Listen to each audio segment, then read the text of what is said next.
Le focus en ce lundi de Pâques, gros plan sur les chrétiens du Pakistan. Ils sont 5 millions, une minorité tranquille qui se sent aujourd'hui menacée.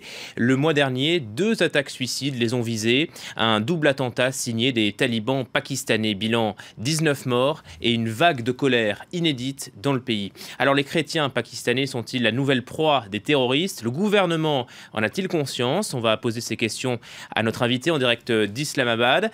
Mais d'abord, le reportage de Claire de Buzer avec Taha Siddiqui.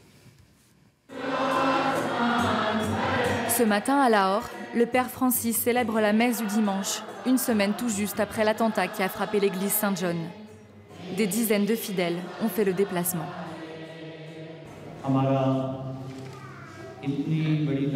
Malgré la peur, le fait que vous soyez venus si nombreux montre que notre foi est forte. Je vous félicite tous. Le dimanche précédent, un kamikaze s'est fait exploser devant la porte, au milieu des fidèles. Au même moment, une deuxième attaque suicide frappait une autre église de Yuvanabad. Aujourd'hui, l'assistance est un peu moins nombreuse qu'à l'accoutumée. Certains ont préféré ne pas venir à la messe. Pour les autres, afficher leur foi et leur façon de résister au terrorisme. Le double attentat a tué 19 personnes. Il aurait pu faire encore plus de victimes. Un des kamikazes voulait pénétrer à l'intérieur, mais un fidèle l'en a empêché. Son portrait est affiché dehors, aux côtés des autres victimes chrétiennes. Cette attaque simultanée a été revendiquée par une fraction du TTP, les talibans pakistanais. La dernière d'une série qui vise toutes les minorités religieuses du pays et qui a déjà fait plus d'une centaine de victimes depuis le début de l'année. Ces attaques ont lieu dans tout le Pakistan. C'est devenu une sorte de routine pour nous. Ils n'attaquent pas seulement nous, les chrétiens. Ils visent même des mosquées, des temples hindous. Tous ceux qui sont attaqués devraient continuer à prier pour témoigner de leur foi. Après le double attentat, des milliers de chrétiens laissent éclater leur colère dans les rues de Lahore. Ils saccagent tout sur leur passage et vont même jusqu'à lyncher 2 hommes soupçonnés à tort d'avoir aidé les kamikazes. Une violence jamais vue chez cette minorité habituée à faire profil bas. Le calme est revenu à Yuvanabad. Contrairement à d'habitude, les policiers sont nombreux à assurer la sécurité du quartier. Une semaine après les attentats, les autorités viennent indemniser les familles des victimes. Pour l'occasion, le seul ministre chrétien du gouvernement a fait le déplacement. Face aux caméras, il tient un discours d'unité. Dans cette guerre contre le terrorisme, tout le monde souffre. Et parce qu'on souffre ensemble et qu'on se bat ensemble côte à côte, on ne devrait pas faire de différence entre les victimes en se basant sur la religion ou sur la race. Ils attaquent les minorités religieuses, mais aussi les écoles, les enfants, l'armée, la police, etc. Le gouvernement pakistanais ne reconnaît pas que les minorités religieuses sont les premières victimes du terrorisme. La compensation pour les proches des victimes? Un chèque d'un peu moins de 5 000 €, l'équivalent de 5 années de travail pour les habitants de Yuvanabad. Akash était l'aîné d'une fratrie de 4 enfants. Pour sa famille, la situation n'a fait qu'empirer ces dernières années. Les musulmans et les chrétiens ne sont pas traités de la même manière. On est discriminé, que ce soit dans le travail ou à l'école. On ne donne jamais la préférence aux chrétiens, tandis qu'on accorde beaucoup d'importance aux musulmans. De l'autre côté de la ville, les habitants de Joseph Colony attendent toujours qu'on leur rende justice. Il y a 2 ans, plus de 2000 personnes avaient brûlé une centaine de maisons de ce quartier chrétien alors qu'elles cherchaient un homme accusé de blasphème. À ce jour, aucun des émeutiers n'a été condamné. Nous avons donné les noms d'une centaine de personnes à la police. On les a identifiés, c'était des gens d'ici. Mais les autorités n'ont engagé aucune action contre eux. Les habitants de Joseph Colony ont perdu foi en la justice pakistanaise. Ils se sentent de plus en plus rejetés dans leur propre pays, condamnés à l'exil. Les minorités religieuses quittent petit à petit le Pakistan. Elles vont ailleurs. Par exemple, les hindous vont en Inde et des milliers de familles chrétiennes, dont des familles de Joseph Colony, sont parties en Thaïlande. L'année dernière, plus de 26 000 Pakistanais ont déposé une demande d'asile à l'étranger. La grande majorité d'entre eux pour échapper aux persécutions religieuses. Voilà pour ce reportage. Nous sommes en ligne avec Valérie Khan. Bonjour, merci d'être avec nous en direct d'Islamabad. Vous travaillez au Pakistan pour faire avancer les droits de l'homme. Vous avez également créé une ONG qui vient en aide aux femmes maltraitées. D'abord, sur le sort des chrétiens, on a évoqué cette double attaque des talibans du 15 mars dernier. On a entendu dans le reportage un des chrétiens qui parlait de routine. Est-ce que ce genre d'attentat a tendance à se banaliser ?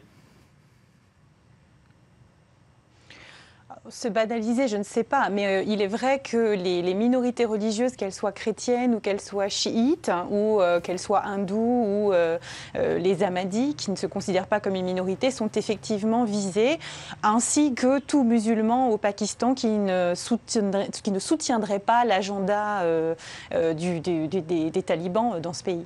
On a vu... suite à cet attentat, une manifestation monstre, une foule de chrétiens en colère qui a marché à Lahore. Est-ce qu'il y a eu un déclic et est-ce que cette mobilisation vous a surprise ?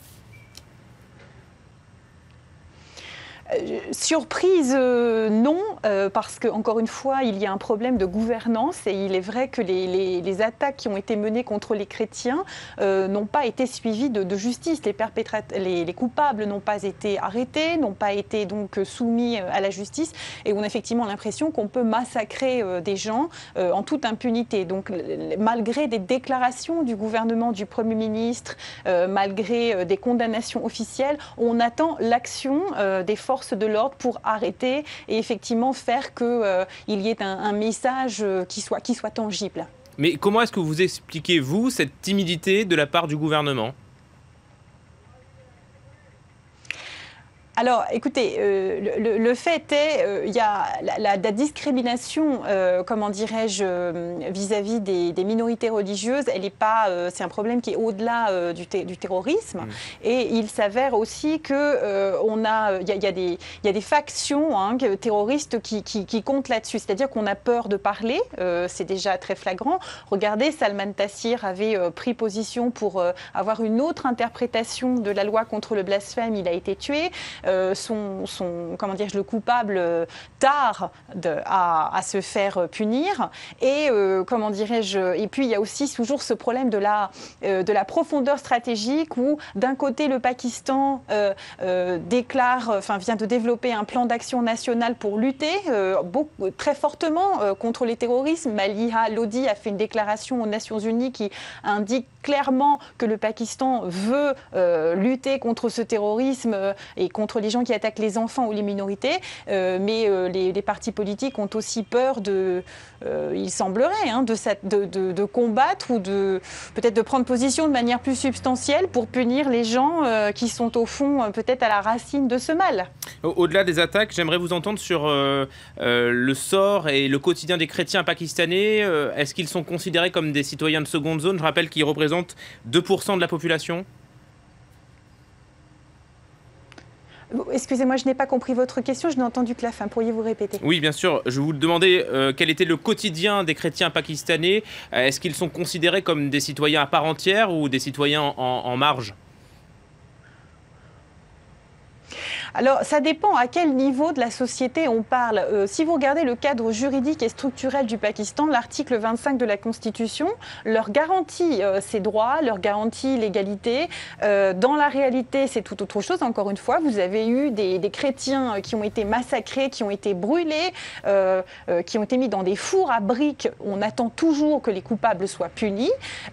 Et puis, il y a quand même des discriminations quant à l'accès aux postes à responsabilité, quant à, par exemple, la présence dans les médias de hautes fonctions. Il est vrai que cette discrimination, elle existe. Et en même temps, à côté de ces exemples flagrants de traitement ou de perception des chrétiens parfois comme des citoyens de seconde qualité, on a aussi des communautés qui savent vivre ensemble assez bien. Je veux dire, avant l'attaque de Peshawar, par exemple, sur cette église, les gens en Khyber Pakhtunkhwa vivaient et vivent toujours, d'ailleurs, généralement, assez bien avec les chrétiens. Je crois qu'il faut aussi faire la différence entre un agenda terroriste qui vise en particulier, encore une fois, les minorités religieuses et tout musulman qui s'opposera à leur agenda, et la majorité de la population pakistanaise qui sait quand même vivre en harmonie. Le seul problème, c'est qu'on a tendance, y compris le gouvernement d'ailleurs, à se concentrer sur les mauvais exemples et à ne pas présenter un discours qui pourrait justement faire que cet article 25 soit pas seulement écrit sur un papier. Merci